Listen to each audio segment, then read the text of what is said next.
അല്ലാഹു സുബ്ഹാനഹു വ തആല വലിയ അനുഗ്രഹങ്ങൾ ചെയ്തു തന്ന ഒരു വിഭാഗമാണ് നമ്മൾ. എന്താ, ഒരടിമക്ക് കിട്ടേണ്ട എല്ലാ അനുഗ്രഹവും കിട്ടിയവരെ നമ്മൾ. അവങ്ങൾ വിചാരിക്കും മുതലില്ലല്ലോ. ആരെ പറഞ്ഞാലും മുതൽ അനുഗ്രഹം. മുതൽ അനുഗ്രഹം ആരെ പറഞ്ഞു? നമ്മളൊരു സാധനം എഴുതാം.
ഇതൊന്ന് വായിച്ചാണ് നിങ്ങൾ ഉറക്കാൻ. ഇതെവിടെയുള്ളത്? ഖുർആനിൽ. ഏത് സൂറത്തിലാ? അത് ഞാൻ ചോദിക്കൂല. ഏത് സൂറത്തിലാന്ന് ഞാൻ ചോദിക്കൂല. ഇത് പരിശുദ്ധ ഖുർആനിലുള്ളതാണ്. നമുക്കറിയാം ചരിത്രമൊക്കെ. ഞാൻ ചരിത്രം പറയാൻ വന്നതല്ല, അതിന് നിങ്ങൾ തന്നെ മുമ്പാടുക. പക്ഷെ ഇതിൽ നമുക്കുള്ള ഒരു പോയിന്റ് മാത്രമേ ഞാൻ പറയുന്നുള്ളൂ. സുലൈമാൻ നബി അലൈഹിസ്സലാം 2000-ലധികം കിലോമീറ്റർ അപ്പുറത്ത് ഒരു കൊട്ടാരത്തിൻ്റെ ഉള്ളിൽ അടച്ചിട്ട റൂമിലുള്ള ഒരു സിംഹാസനം കൊണ്ടുവരാൻ പറഞ്ഞപ്പോ അതിൽ ഏറ്റവും ശക്തമാനായ ജിന്ന് ഇഫ്രീത്ത് പറഞ്ഞു, ഞാൻ കൊണ്ടുവരാം, ഉച്ചക്ക് മുമ്പ് കൊണ്ടുവരാം എന്നാണ്. രാവിലെ അതേമാതിരി ഇപ്പോഴാണ് പറയുന്നത്. അപ്പൊ സുലൈമാൻ നബി അലൈഹി സ്വലാം പറഞ്ഞ പോലെ നേരത്തെ കിട്ടണം. അപ്പൊ നിങ്ങളെ മാതിരിയുള്ള ഒരു ഉസ്താദ്, ഒരു ആലിമ്, ഒരു മൗലിയർ, ഒരു ഉസ്താദ് പറഞ്ഞ് ഞാൻ കൊണ്ടുവരാം. കണ്ണി മീ തുറക്കുമ്പോഴേ ഒരു ചിലപ്പോ നിങ്ങൾ എന്നാല് അള്ളാന്റെ ഭൂമിയിൽ ഇത്ര ശ്രേഷ്ഠതയുള്ള മനുഷ്യന്മാരുടെ ഇവരുള്ളൂ. ഇവർക്ക് ആകെ ഒരു കുഴപ്പം ഞാൻ കണ്ടത് പോലെ ശമ്പളം കുറവാണ്. പക്ഷെ ഇവിടെ ഇപ്പൊ ശമ്പളം കുറവല്ല എന്നാണ് എനിക്ക് കിട്ടിയ വിവരം. എല്ലാ കൂട്ടല് കൂട്ടിയിരിക്കുന്നതാണ് എനിക്ക് കിട്ടിയത്. പക്ഷെ ആ 20% നിങ്ങൾ പെർഫോമൻസ് നന്നായിട്ട് ഈ അള്ളാനോട് സമാധാനം പറ്റിയിരുന്നു. അതറിയാം. നമുക്ക് ഇതുവരെ കിട്ടിയ ശമ്പളം 6000 ആണെങ്കിൽ അതിന്റെ 20% നമുക്ക് കൂടിയിട്ടുണ്ടെങ്കിൽ ആ നമ്മളെ പെർഫോമൻസിലും ആ 20% കൂടിയിട്ടില്ലെങ്കിൽ നാളെ അള്ളാഹുവിനോട് സമാധാനം പറയേണ്ടി വരും. പറയണോ പറയണ്ടേ? നിങ്ങൾ പറയും. തീർച്ചയായിട്ടും പറയേണ്ടി വരും. അപ്പൊ അവളുടെ പെർഫോമൻസ് 20% കൂട്ടിക്കൊള്ളി. ഒരു സംശയമില്ല. എനിക്ക് പോലൊന്നും തന്നില്ല. നിങ്ങളാണ് എന്നെ ശ്രദ്ധിച്ചത്. അപ്പൊ ഞാൻ സോപ്പിടേണ്ടത് നിങ്ങളെയാണ്. അതല്ല, ഞാൻ പറഞ്ഞ ഹക്കല്ലേ. നമുക്ക് അള്ളാഹു 20% അനുഗ്രഹം ചെയ്തു തന്നാൽ ആ 20%-നുള്ള നന്ദി നമ്മൾ ചെയ്യണ്ടേ? ഇതാണിത്. അപ്പൊ സുലൈമാൻ നബി അലൈഹി സ്വലാമിന്റെ മുമ്പില് ആ സാധനം ഇങ്ങനെ ഹാജരാക്കിയപ്പോൾ സുലൈമാൻ നബി അലൈഹി സ്വലാം പറഞ്ഞ വാചകമാണിത്. എന്റെ രക്ഷിതാവായ അള്ളാഹു എനിക്ക് ചെയ്തു തന്ന അനുഗ്രഹമാണിത്. പക്ഷെ ഇത് മാത്രമേ നമുക്ക് ഓർമ്മയുള്ളൂ. ആയത്തിന്റെ ബാക്കി കുറച്ചുകൂടി ഉണ്ട്. എന്താ? ആദാമിൻ ഫളി റബ്ബി, എന്റെ രക്ഷിതാവായ അല്ലാഹു എനിക്ക് ചെയ്തു തന്ന അനുഗ്രഹമാണിത്. എന്തിന്?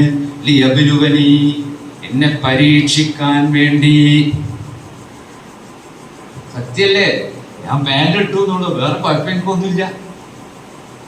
അപ്പൊ എനിക്ക് അള്ളാഹു ഇത്രയും വലിയൊരു അനുഗ്രഹം ചെയ്തു തന്നത് എന്തിനാണ്? എന്നെ പരീക്ഷിക്കാൻ വേണ്ടിയാണ്. അപ്പൊ ശമ്പളം 20% കൂടിയത് എന്തിനാ? യഥാർത്ഥത്തില് നിങ്ങളെ പരീക്ഷിക്കാൻ തന്നെയാണ്, അതിൽ സംശയമില്ല. നമ്മളൊക്കെ ജിൻസ് ഒന്നാണ്. അതാ പറഞ്ഞ ഞാൻ പാൻറ് ഇട്ടു എന്നുള്ളൂ, ഞാൻ പഴയ മദ്രസാ മുഅല്ലിമാണ്. പക്ഷെ അന്ന് എൻ്റെ ശമ്പളം മാസത്തിൽ 50 റുപ്യാണ് എന്ന് മാത്രം. മാസത്തില് 50 റുപ്യ. പക്ഷെ അന്നത്തെ 50 റുപ്യക്ക് അതിൻ്റെതായ മൂല്യം ഉണ്ടായിരുന്നുണ്ടോ? അല്ലാതെ നിങ്ങൾ ഇപ്പത്തെ 5000ക്ക് 50 കൂട്ടണ്ട. ഏതായാലും അന്ന് ശമ്പളം കുറവ് തന്നെയാണ്. അപ്പൊ ഈ ലിയബ്ലുവനി, എന്നെ പരീക്ഷിക്കാൻ വേണ്ടിയാണ് അല്ലാഹു തആല എനിക്ക് ഈ അനുഗ്രഹം ചെയ്തു തന്നത്. ഇത് പറയുന്നത് ആരാ? ഒരു സാധാരണക്കാരനല്ല, ഒരു പ്രവാചകനാണ്, നബിയാണ് പറയുന്നത്. എന്നിട്ട് വീണ്ടും പറയുന്നു സുലൈമാൻ നബി അലൈഹിസ്സലാം, ലിയബ്ലുവനി, എന്നെ പരീക്ഷിക്കാൻ വേണ്ടി. എന്താ പരീക്ഷണം? അഷ്കുറു, ഞാൻ നന്ദി ചെയ്യുന്നുണ്ടോ? അം അക്ഫുർ, അതോ ഞാൻ നന്ദി കേട് കാണിക്കുന്നുണ്ടോ? അപ്പൊ ഞാൻ സാധാരണ മദ്രസക്ക് ഇവിടെ അത്രക്ക മദ്രസ് 6:45 ഞാൻ സാധാരണ വരല് 6:50 ആ വരല് എപ്പോഴും വരലുണ്ട്. അത് പറ്റൂല. ഏറ്റവും ചുരുങ്ങിയത് 6:49 ഇവിടെ എത്തണം. എന്നാലേ നമ്മൾ നമ്മുടെ ജോലിയോട് സേവനത്തോട് നീതി പുലർത്തി എന്ന് പറയാൻ പറ്റുള്ളൂ. മാഷന്മാരും നമ്മളും തമ്മിലുള്ള വ്യത്യാസം എന്താണ്? അത് ഭൗതികമാണ്, ഇത് പാരത്രികമാണ്. പക്ഷെ ഓല അത്രയും ഇതില്ല. ഓലിപ്പോ സ്കൂളിൽ പോയി നോക്കി നിങ്ങൾ വെറുതെ ഒന്ന് പോയിരുന്നാൽ മതി. സ്കൂളിന്റെ ടൈമിന്റെ ശേഷം 1 മിനിറ്റ് വെക്കിയിട്ട് ആരെയും വരണുണ്ടോ നിങ്ങളൊന്ന് പോയി നോക്കി. അതാരെ പേടിച്ചിട്ടാ? ഭൗതിക തലത്തിലുള്ള ആൾക്കാരെ പേടിച്ചിട്ടാണ്. അത്രയും നമ്മക്ക് പഠിച്ചവനെ പേടിയില്ല എന്ന് പറഞ്ഞാൽ മോശമല്ലേ? നിങ്ങളുടെ ദേഷ്യം തോന്നരുത്. ഇപ്പൊ തോന്നിപ്പോയാലോ? അപ്പൊ ലിയബ്ലുവനി, എന്നെ പരീക്ഷിക്കാൻ വേണ്ടി. എന്താണ് പരീക്ഷണം? അഷ്കുറു, ഞാൻ നന്ദി ചെയ്യുന്നുണ്ടോ? അം അക്ഫുർ, അതോ ഞാൻ നന്ദി കേട് കാണിക്കുന്നുണ്ടോ? അപ്പോ അല്ലാഹു തആല ഒരു മനുഷ്യന് ഒരു അനുഗ്രഹം കൊടുക്കുന്നത് എന്തിനാണ്? ഇതിന്റെ ഒരു ചോദ്യമാണ്. ഇതിന്റെ ചോദ്യമൊക്കെ ഹോൾസെയിൽ ആയിരിക്കും, റീറ്റെയിൽ ചോദ്യം ഇല്ല. റീറ്റെയിൽ എന്ന് പറഞ്ഞാൽ നിങ്ങൾക്ക് മനസ്സിലായല്ലോ. നിങ്ങൾ പറയും, ഞാൻ ചോദിക്കൂല, ഞാനാണ് ചോദിക്കും ഹോൾസെയിൽ ആയിട്ട്. നിങ്ങൾ ആരെയും പറഞ്ഞാ നല്ലത്, പറഞ്ഞിട്ടില്ലെങ്കിലോ ഞാൻ തന്നെ പറയും. അപ്പോ ഒരടിമക്ക് അല്ലാഹു അനുഗ്രഹം ചെയ്യുന്നത് എന്തിനാ? അനുഗ്രഹം എന്ന് പറഞ്ഞപ്പോ നിങ്ങൾ വിചാരിച്ച പൈസ ഒന്നും അല്ല കേട്ടോ, ഇത് അനുഗ്രഹം. പക്ഷെ മനുഷ്യനൊരു സ്വഭാവമുണ്ട്. മനുഷ്യന്, നിങ്ങൾക്കല്ല എനിക്കുമല്ല, മനുഷ്യന്മാർക്ക് എന്താണെന്നറിയോ? അല്ലാഹു തആല ചെയ്തു കൊടുത്ത നിഅമത്ത്, അനുഗ്രഹം അവൻ അനുഭവിക്കുന്ന കാലത്ത് ഒന്നും അതിന്റെ മൂല്യം അവൻ അറിയില്ല, അതിനെ കുറിച്ച് ചിന്തിക്കൂല. ആ അനുഗ്രഹം ഏത് സെക്കൻഡിൽ നീങ്ങുന്നോ ആ സെക്കൻഡ് മുതൽ അവന്റെ മരണം വരെ അവനെ കുറിച്ച് ചിന്തിക്കും ചെയ്യും. ശരിയോ തെറ്റോ? ഒരു ഉദാഹരണം പറയാം. എനിക്കിപ്പോ എന്റെ കാല് ഇങ്ങനെ മടക്കാം, ഒരു കുഴപ്പമില്ല. ഇനി വേണമെങ്കിൽ ഇങ്ങനെ ഇയാളെ ഈ കാലോട് തല്ലുന്നില്ല, അതിന് എനിക്ക് കുഴപ്പമില്ല. കേട്ടോ, അതുകൊണ്ടാ തല്ലുന്നത്. അപ്പോ ഇതിന് എനിക്കൊരു കുഴപ്പമില്ല. ഈ സമയത്തൊന്നും ഈ കാല് മടക്കാനും ഇങ്ങനെ നിർത്താനും ഉള്ള അനുഗ്രഹം അല്ലാഹു ചെയ്തു തന്നതാണ് എന്നുള്ള ബോധം എനിക്ക് ഉണ്ടാവില്ല. ഇനി എനിക്ക് ഈ ബോധം ഉണ്ടാവും എപ്പോഴും അറിയാം. പള്ളിക്ക് ചെന്നിട്ട് ആ കസാല ഇങ്ങനെ വെച്ചിട്ട് സോഫിന്റെ സൈഡിൽ ഇങ്ങനെ വെച്ചിട്ട് ഇങ്ങനെ ഇരുന്ന് നിൽക്കുമ്പോ എനിക്ക് നല്ല ഓർമ്മ ഉണ്ടാവും. ആ സമയത്തിന്റെ ഒരു നോട്ടം എടുത്തോട്ടും വലത്തോട്ടും. ആരെ സുജൂദക്ക് പോണോലെ നമുക്ക് പോകുന്നില്ലേ, എനിക്ക് പോകാൻ കഴിയുന്നില്ലല്ലോ. ഞാൻ പറഞ്ഞത് ശരിയല്ലേ ഉസ്താദേ? അല്ലാഹു നമുക്ക് ചെയ്തു തന്ന അനുഗ്രഹം അനുഭവിക്കുന്ന കാലത്ത് ഒന്നും അതിനെ കുറിച്ച് ചിന്തിക്കൂല. അത് എപ്പ ഇല്ലാതാവുന്നോ അപ്പൊ തുടങ്ങും ചിന്തിക്കല്. വല്ല കാര്യമുണ്ടോ? ഒരു കാര്യമില്ല. ഇതുപോലെ അല്ലാഹു സുബ്ഹാനഹു വ തആല നമുക്ക് ചെയ്തു തന്ന അനുഗ്രഹങ്ങള് അതിന് നന്ദി ചെയ്യാതെ നമ്മൾ ജീവിച്ചാൽ ഇതിലിപ്പോ മയസറ വിശ്വാസം ഇല്ലാത്ത ആരെങ്കിലും ഉണ്ടോ ഒന്ന് കൈ വന്നിട്ട് ഒന്നിച്ചോടി ഉണ്ടെങ്കിൽ ഇല്ലല്ലോ. അല്ല അല്ല എനിക്ക് ചോദിക്കേണ്ട കാര്യം എന്താണോ, മഹ്ശർ അഥവാ പാരത്രിക ജീവിതം ഉണ്ട് എന്ന് വിശ്വസിക്കുന്നവനാണല്ലോ ഞാനും നിങ്ങളൊക്കെ, ഇല്ലേ? അത് വിശ്വസിച്ചാൽ അതിന്റെ ബാക്കിയുള്ളതും വിശ്വസിക്കണ്ടേ?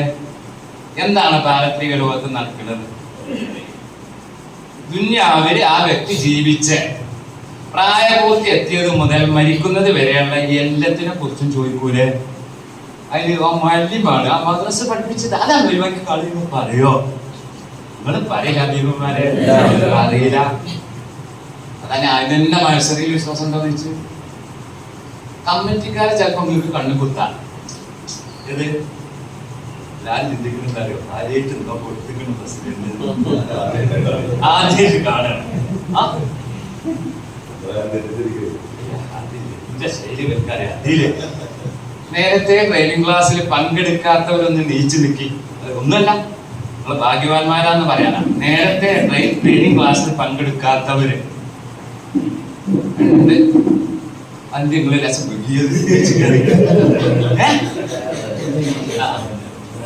2, 4, 6 നിങ്ങൾ മഹാഭാഗ്യവാന്മാരാണ്. എന്താ കാരണം? അത് നിങ്ങൾ പറയും. ഈ ഇരിക്കണ കൂട്ടത്തിൽ ഭാഗ്യവാന്മാർ നിങ്ങളാണ്, ഈ പറഞ്ഞ ആളാണ്. എന്താ കാരണം?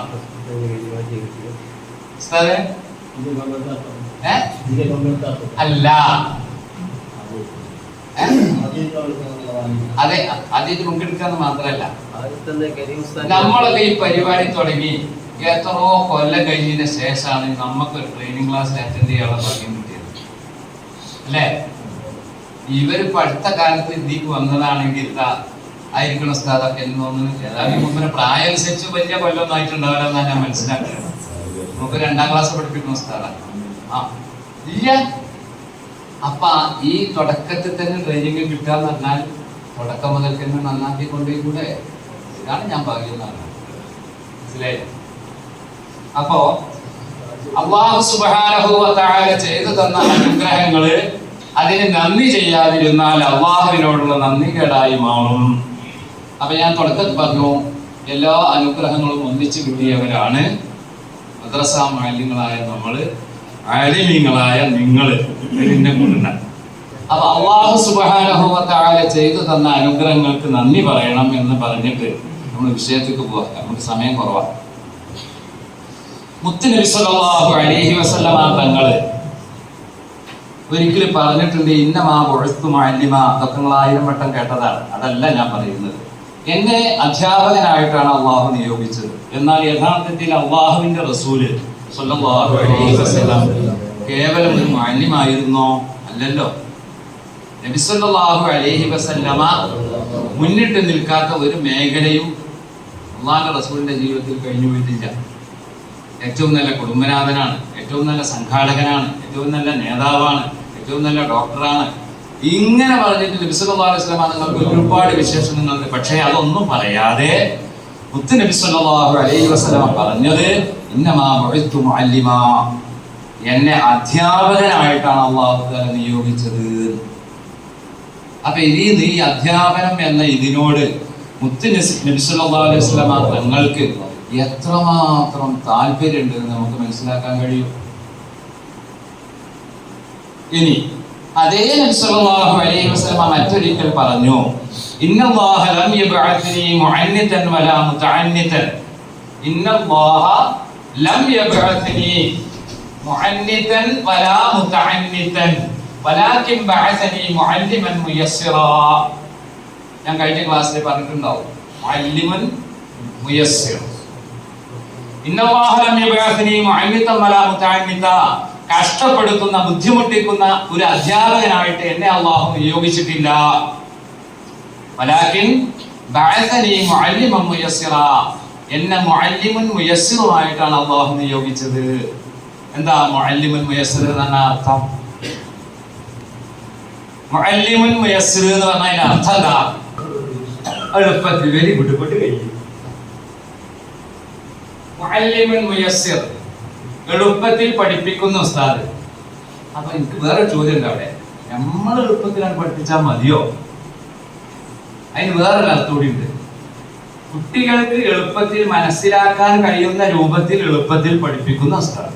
അങ്ങനെ ഷറഹ് വെച്ചാൽ നമ്മൾ നല്ല ഈസി ആയിട്ടാ പഠിപ്പിക്കുന്നത്, പക്ഷേ കുട്ടികൾക്ക് അത് അത്രമാത്രം എളുപ്പത്തിൽ ഉൾക്കൊള്ളാൻ കഴിയൂലെങ്കിൽ മനസ്സിലാവണില്ലേ? മുഅല്ലിമുൻ മുയസ്സിർ. നബി പറഞ്ഞ വാചകാത്, ഇന്നല്ലാഹ ലം യബ്അത്നി മുഅല്ലിമൻ വലാ മുതഅല്ലിമ വലാകിൻ ബഅത്നി മുഅല്ലിമൻ മുയസ്സിറ. മുഅല്ലിമുൻ മുയസ്സിർ കേൾക്കാൻ തന്നെ രസമുള്ള വാക്കാണ്.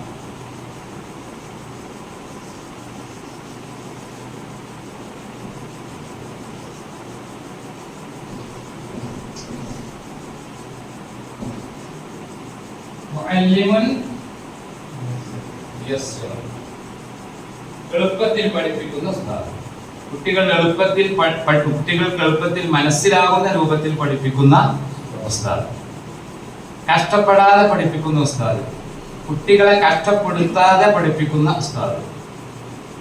അപ്പോ നബി സല്ലല്ലാഹു അലൈഹി വസല്ലം എന്നെ മുഅല്ലിമുൻ മുയസ്സിറായി നിയോഗിച്ചു എന്ന് പറഞ്ഞപ്പോ നമ്മളും ആ മുഅല്ലിമുൻ മുയസ്സിർ ആവണം. കുട്ടികളെ കഷ്ടപ്പെടുത്തരുത്, നമുക്ക് കഷ്ടപ്പാട് ഉണ്ടാവാനും പാടില്ല. ഇതിനെന്ത് മാർഗം? നമുക്ക് ആകെ കിട്ടുന്നത് 2 മണിക്കൂറാണ് മദ്രസയിൽ, അല്ലേ? 6:45 തുടങ്ങിയിട്ട് 2 മണിക്കൂർ കിട്ടുന്നു. എന്നാ മഹാ അത്ഭുതം. സത്യം, കേരളത്തിൽ പോലും ഇന്ന് കൃത്യമായി 2 മണിക്കൂർ അധ്യാപനത്തിന് കിട്ടുന്ന ഒരൊറ്റ മദ്രസയും ഇല്ല. ഏതെങ്കിലും അപൂർവമായിട്ട് 2 3 ഉണ്ടെങ്കിൽ. മാത്രമല്ല, നിങ്ങൾക്ക് അല്ലാഹു തആല വേറെ ഒരുപാട് നിയമത്ത് ചെയ്തതുണ്ട്. മറ്റു ദ്വീപുകളിൽ നിന്നും വ്യത്യസ്തമായി ഈ ദ്വീപിൽ ഞാൻ മനസ്സിലാക്കി വെച്ചത്, ഇവിടെയുള്ള രക്ഷിതാക്കൾ കുട്ടികളുടെ പഠനത്തിന്റെ കാര്യത്തിൽ ഭയങ്കര താല്പര്യമുള്ളവരാണെന്നാണ്. ആണോ അല്ലേ? ആണ്. മഗ്‌രിബിന്റെ ശേഷം കുട്ടികളെ പാഠപുസ്തകങ്ങൾ എടുത്ത് വായിക്കാൻ പ്രേരിപ്പിക്കുക മാത്രമല്ല, അതിന് വേണ്ട ഹെൽപ്പും ചെയ്യണവരാണെന്നാണ് ഞാൻ മനസ്സിലാക്കിയത്.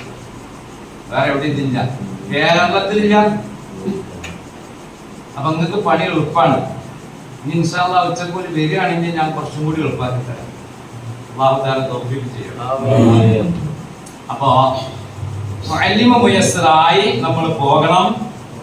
അതിന് എന്തെല്ലാം ചെയ്യാൻ കഴിയും എന്നതിനെ കുറിച്ച് ചർച്ച. അപ്പൊ അതിന് വിശദമായ ഒരു ചർച്ച നടക്കൂല, ചുരുക്കി ഞാൻ പറയാം. ഒന്നാമത്തേത്, ഒരാൾ മുഅല്ലിമുൻ മുയസ്സിർ ആവണമെങ്കിൽ അയാൾ കുറച്ച് ക്വാളിറ്റി സ്വാംശീകരിക്കേണ്ടതുണ്ട്. ഞാനിപ്പോൾ ഒരു മുഅല്ലിമുൻ മുയസ്സിർ ആവണമെങ്കിൽ എനിക്ക് കുറച്ച് കഴിവുണ്ടാവണം, എന്നാലേ ഞാൻ മുഅല്ലിമുൻ മുയസ്സിർ ആവുള്ളൂ. ഞാനിപ്പോൾ ഇവിടെ വന്നിട്ട് ഇങ്ങനെ മസിൽ പിടിച്ചിട്ട് ഇങ്ങനെ നിന്ന് പറഞ്ഞാലേ നിങ്ങൾ എപ്പോൾ ഉറങ്ങിയെന്ന് വെച്ചാൽ, ആദ്യമായി വേണ്ടത് ക്ലാസ് റൂമിലേക്ക് പോകുന്നതിന് മുമ്പ് കുറച്ച് സംഗതി. ഈ സംഗതി എന്ന് പറയുമ്പോൾ ഇതിനായിട്ട് മണിക്കൂറുകൾ നിങ്ങൾ ചെലവഴിക്കൊന്നും വേണ്ട. മാക്സിമം വേണ്ടത് ഒരു 15 മിനിറ്റോ 20 മിനിറ്റോ ആണ് ഒരു ദിവസം. അതായത് 2 വാട്സപ്പ് നോക്കണ നേരം, അത്രേ വേണ്ടത്. എന്നെ അങ്ങനെ പറയല്ലേ? ഒരാൾക്ക് പറഞ്ഞാൽ ഒരു യൂട്യൂബ് നോക്കണ നേരം വേണ്ട. എത്ര യൂട്യൂബ് നമ്മൾ നോക്കുന്നുണ്ട്? അതിന് 2 യൂട്യൂബാണ് കുറച്ചാൽ ഈ പ്രശ്നം തീർന്നു. അപ്പോ മുഅല്ലിമുൻ മുയസ്സിർ ആവണമെങ്കിൽ നമ്മൾ ചെയ്യേണ്ട കുറച്ച് കാര്യമാണ്. പേര് മാത്രം പറയാം, നിങ്ങൾ അതൊന്ന് താഴെ ഒന്ന് എഴുതിച്ചോളി. ഏതായാലും നിങ്ങൾക്ക് ഒരു തിങ്ക് ലാബ് കിട്ടിയിട്ടുണ്ടല്ലോ.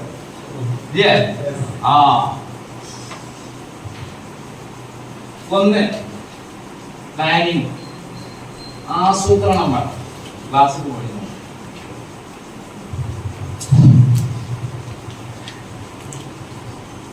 പ്ലാനിങ്. രണ്ടാമത്തേത് പ്രിപ്പറേഷൻ വേണം. പ്രിപ്പറേഷൻ, മുന്നൊരുക്കം.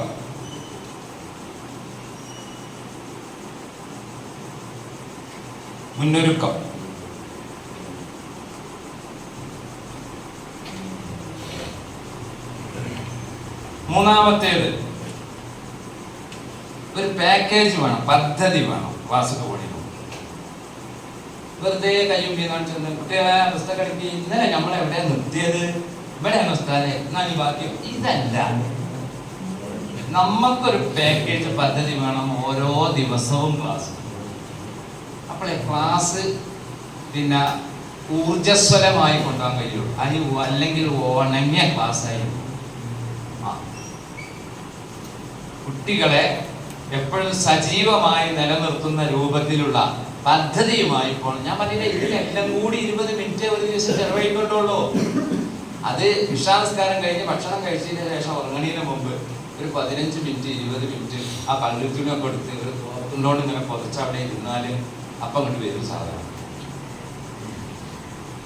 ഇനി നാലാമത്തത്, മൂന്നാമത്തല്ലേ, നാലാമത്തെ പോളിസി വേണം, ഒരു നയം വേണം നമുക്ക്. എന്താണ് നമ്മളെ നയം? ഈ മതപഠനത്തിൽ കൊണ്ട് നമ്മൾ ലക്ഷ്യം വെക്കുന്നത് എന്താ? അത് നിങ്ങൾ പറയണം. എത്ര നേരം വൈകിയാലും നിങ്ങൾ പറഞ്ഞിട്ടേ മുന്നോട്ട് പോകുള്ളൂ. നമ്മുടെ വിദ്യാഭ്യാസ ബോർഡിന്റെ മദ്രസ സംവിധാനം കൊണ്ട് നമ്മൾ ലക്ഷ്യം വെക്കുന്നത് എന്ത്? ആ മക്കളെ ആത്മീയതയിൽ വളർത്തുക, പിന്നെ ധാർമ്മിക ബോധം ഉണ്ടാക്കുക, പിന്നെ പരലോക വിജയം ഉണ്ടാക്കുക കുട്ടിക്ക്, പിന്നെ എന്നും പറയാം, നമ്മൾ തന്നെ ഉള്ളൂ. പിന്നെ ഉള്ള പ്രസിഡന്റാ, നിങ്ങൾ പറയുന്നത് 10 നിങ്ങൾ പോകരുത് അല്ലേ? ആ സാന്നിധ്യം നമുക്ക് ആവശ്യം. ഞാൻ ഇടയ്ക്ക് നിങ്ങളെ കുറിച്ചും പറയുന്നത് നടക്കാൻ പറ്റൂല. ഞാൻ ഒരു ഹദീസ് അതാ പോകരുതട്ടോ, അതിലുണ്ടാവും ഹദീസ് കുറച്ചേ ഉണ്ടാവും. നിങ്ങൾ പോവില്ല, പോയാതെ കള്ള പണിയുണ്ട്. അപ്പോ എന്തീപ്പ പറഞ്ഞേ? അതല്ല, നമ്മളെ വിദ്യാഭ്യാസ ബോർഡിന്റെ ലക്ഷ്യം എന്താണ്? അത് ഞാൻ ഒന്ന് പറയാ, നിങ്ങൾ അവിടെ ഒന്ന് എഴുതി വെച്ചോളൂ, അതിന്റെ താഴെ തന്നെ എഴുതിക്കോളൂ. കാരണം നമുക്ക് പലതും ഇങ്ങനെ പറഞ്ഞതിന് പകരം ഒരു വാചകത്തില് അത് നിങ്ങൾ ഊണിലും ഉറക്കത്തിലും ഇങ്ങനെ പറഞ്ഞുകൊണ്ടിരിക്കണം. അടിയുറച്ച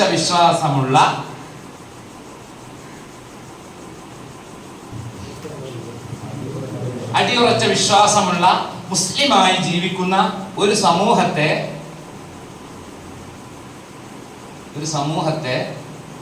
വളർത്തിയെടുക്കുക.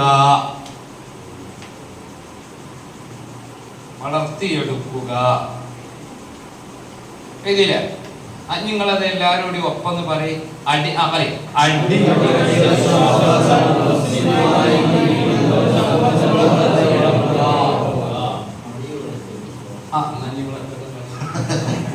അടിയുറച്ച വിശ്വാസമുള്ള മുസ്ലിമായി ജീവിക്കുന്ന ഒരു സമൂഹത്തെ വളർത്തിയെടുക്കുക.